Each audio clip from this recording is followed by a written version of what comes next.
This is our last part of this lecture, and it's about OT interventions.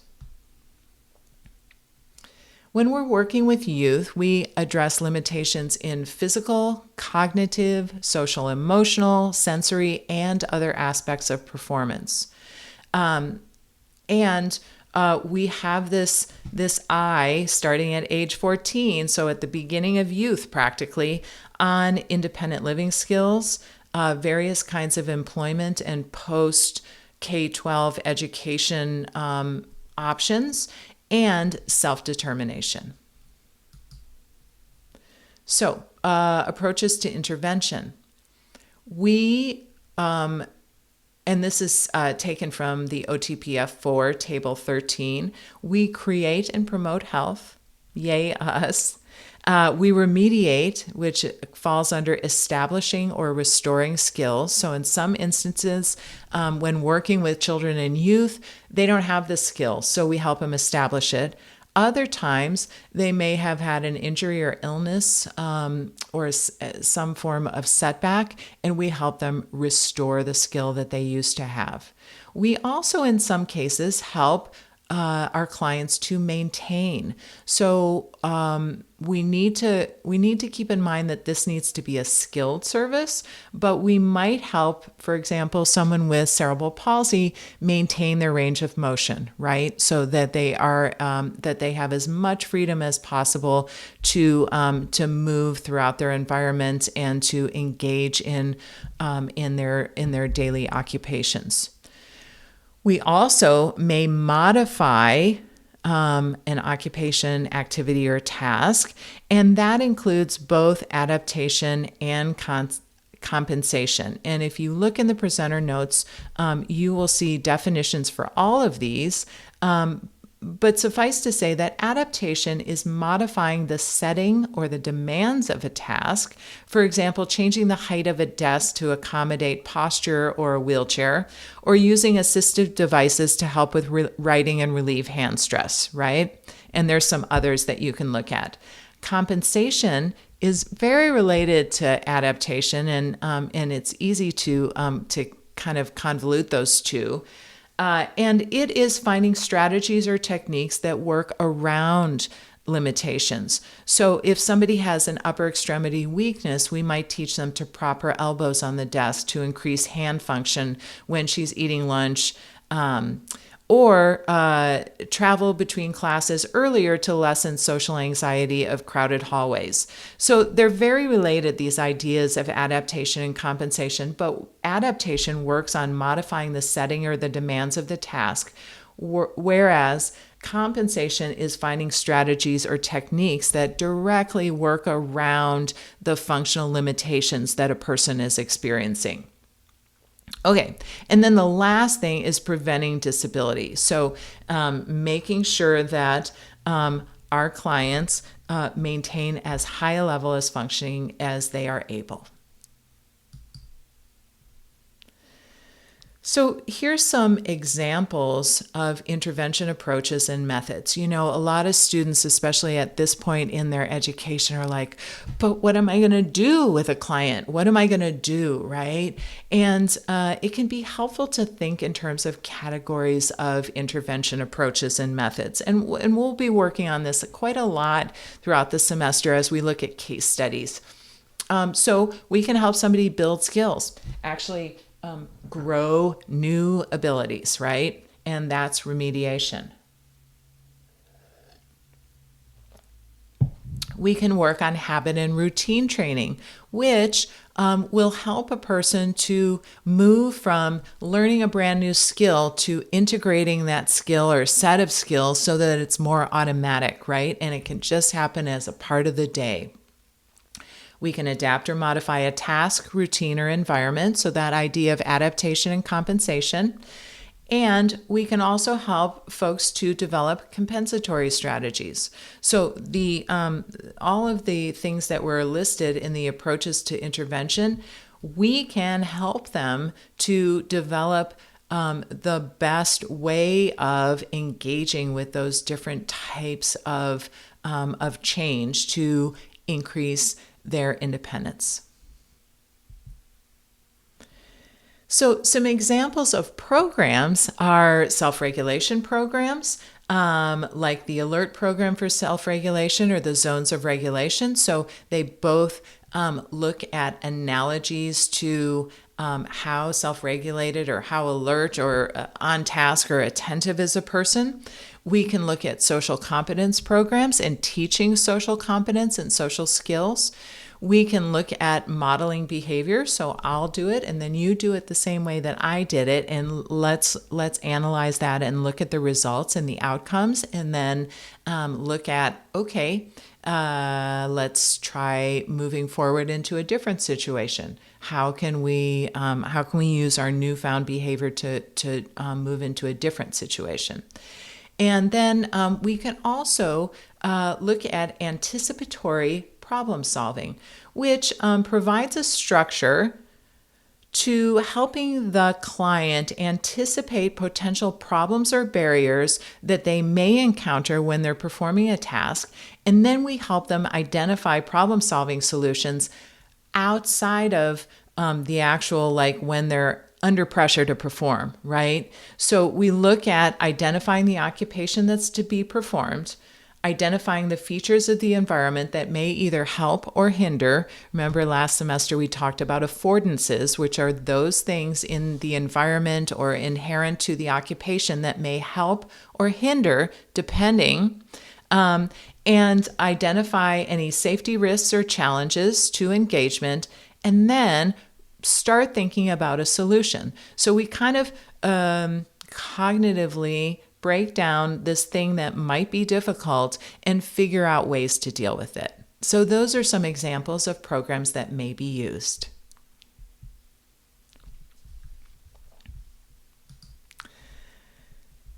All right. Now we're going to turn to ADLs and IADLs in the school setting. So what can be addressed? Why is this a focus of our lecture, and how the IEP supports ADL and IADL goals? We talked about this some, and basically, school-based services need to be school-based. But what about the things that are not academic? And I think to a great extent, the answer to what can be addressed and why is it a focus and why can we include it is that even though some training or some skill building is not academic, it still affects an individual's ability to function in the school environment. So swallowing and eating and feeding, dressing, bathing and showering, like for gym class, right? If there still is PE and gym. Personal hygiene and grooming, if a young woman is on her menstrual cycle, that may be included. Personal device care for catheterization or other types of things. All of those are included in school-based OT because they all enable a youth to function in school. IADLs that might be addressed in school under IDEA include meal prep and cleanup, right? So it's building independent living skills, driving and community mobility. Everybody is learning that when they're a teen. Financial management, safety awareness, home management and establishment, health management and maintenance, shopping, and in some instances, child rearing as well. So we want to keep a very broad and comprehensive view of how OT can function in the school setting.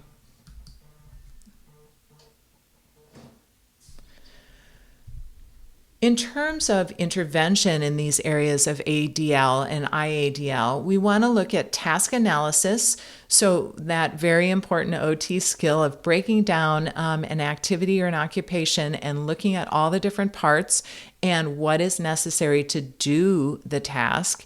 We also want to look at habit and routine training, as I said a little earlier. Streamlining skill performance. So remember when I said when we were evaluating and using a non-standardized method, we can get at the quality of performance? Well, what if a teen can do a skill, but it takes them a really, really long time, or it's very, very arduous and it exhausts them? Can we figure out a way for them to do it either more easily, more quickly, more effectively, more something, right? So there's a role for us in that. And then chaining, which we talked about last semester, and I'll just do a little blurb about it now. Chaining, either forward or backward, is taking a task after we've done a task analysis, and say the task is tying your shoes, just for lack of a better example. I should probably pick a youth example. I'm being recorded. All right.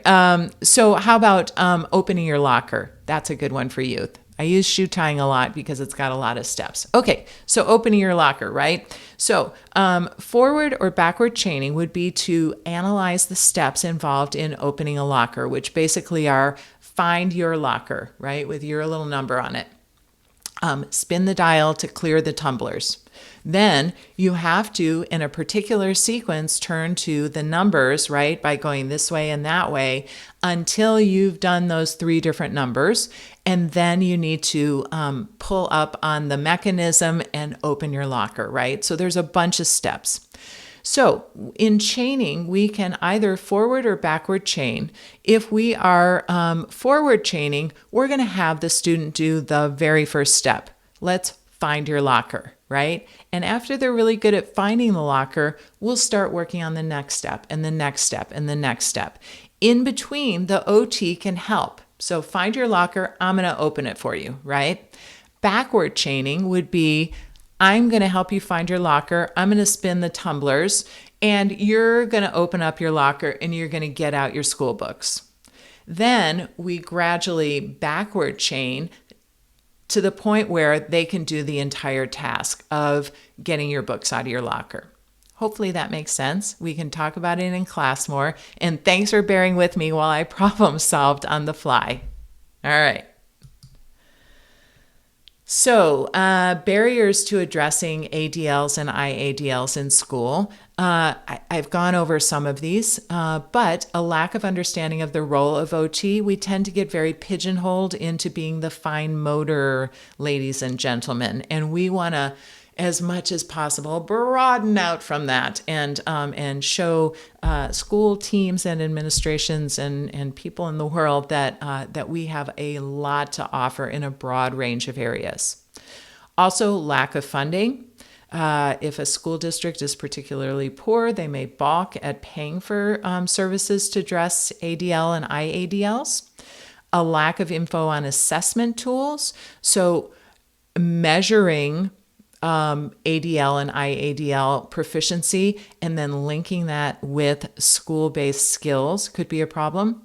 And finally, caseload issues. So we may have 30 kids on our caseload if we're full-time school-based OTs. We may have 150 on our caseload, depending on the district, the amount of funding they have, how much they value OT, what they can kind of get away with, because there is a finite pot of money available to schools, right? And so that's another story. There's a lot of political aspects of how much service and who gets service and when and all of that's beyond the scope of this, but happy to talk to you about it in person and to start thinking about some of those aspects and how we can maintain our integrity and a high level of service even in the face of some of these more thorny issues about access.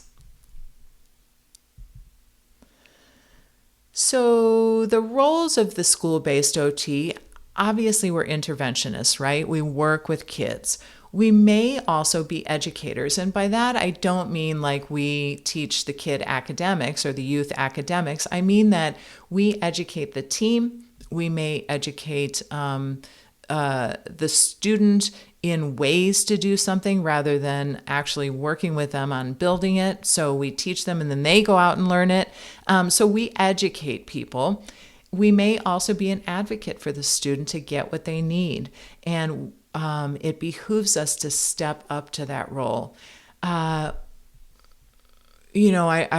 I am reminded of one high schooler that I saw who had Duchenne's muscular dystrophy, and he was 15, and Duchenne's is not curable, and it eventually leads to extreme disability and death. So this young man was in a wheelchair, an electric wheelchair, and was losing his postural control and a whole slew of things. And he could not access a surface to work on that was appropriately sized for his relatively newly implemented electric wheelchair. And so everybody knew he needed a different desk that raised up, and nobody could seem to get one or get it on the kind of the radar of the folks who held the purse strings, right? And so I needed to act as an advocate, which basically meant a pain in the you-know-what, and write letters and stay on the issue and keep pushing so that he got a surface that he actually could make use of and would work for him in his wheelchair. So we may need to advocate, and it's a scary thing, and at the same time, it's really necessary. So have that in the back of your head. We may also act as a coach, especially when we're thinking about stuff like self-determination, right? So an interventionist and a coach are sort of overlapping, but sometimes our youth they need a little bit of a cheerleader, right? A little bit of somebody being like, yes, go team. And to show them the benefits, right? So coaching is beyond the scope of this lecture, but consider that you may be a little bit in that role as well. And finally, a collaborator. So working not in isolation, but with other professionals. An example of that is for several years, I worked in a high school, and the speech and language pathologist and I worked together. And she was working on social skills and pragmatic communication skills. I was working on executive function and fine motor skills. And so we had a group, right? And in the group, there was the goal that the students would be interacting socially with each other and looking at how to build their skills, right? So how to build executive function and build fine motor function.